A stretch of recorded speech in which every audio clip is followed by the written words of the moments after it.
नमस्कार मित्रांनो, माझी लाडकी बहीण योजना यामध्ये मोठे 6 बदल करण्यात आलेले आहेत।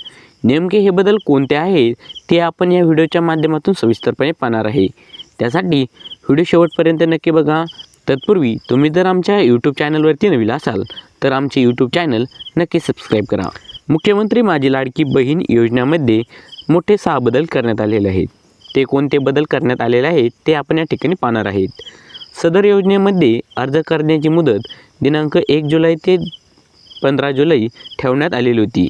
या मर्यादेत सुधारणा करण्यात येत असून आता सदर मुदत 2 महिने ठेवण्यात येत असून ती 31 ऑगस्ट 2024 पर्यंत लाभार्थी महिलांना अर्ज करण्यात येणार आहेत।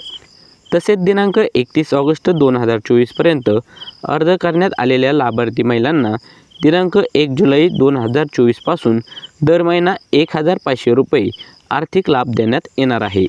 या योजनेच्या पात्रतेमध्ये अधिवास प्रमाणपत्र आवश्यक असण्याचे नमूद करण्यात आलेले होते।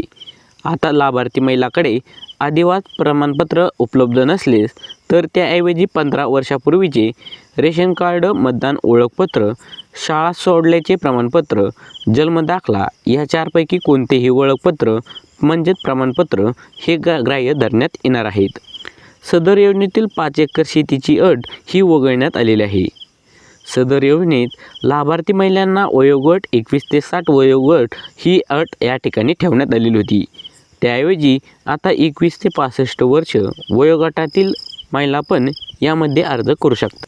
परराज्यात जन्म झालेल्या महिलांनी महाराष्ट्रातील अधिवास असणाऱ्या पुरुषांबरोबर विवाह केला असेल तर अशा बाबतीत त्यांच्या पतीचे जन्मदाखला, शाळा सोडल्याचे प्रमाणपत्र, अधिवास प्रमाणपत्र या ठिकाणी ग्राह्य धरण्यात येणार आहे।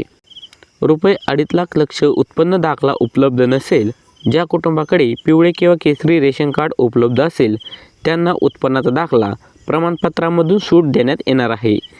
सदर योजनेत कुटुंबातील एका पात्र अविवाहित महिलेला सुद्धा या योजनेचा लाभ या ठिकाणी देण्यात येणार आहे। मित्रांनो, हे मोठे 7 बदल या ठिकाणी करण्यात आलेले होते। मित्रांनो, व्हिडिओ आवडल्यास व्हिडिओला लाईक करून तुमच्या मित्राबरोबर शेअर करा।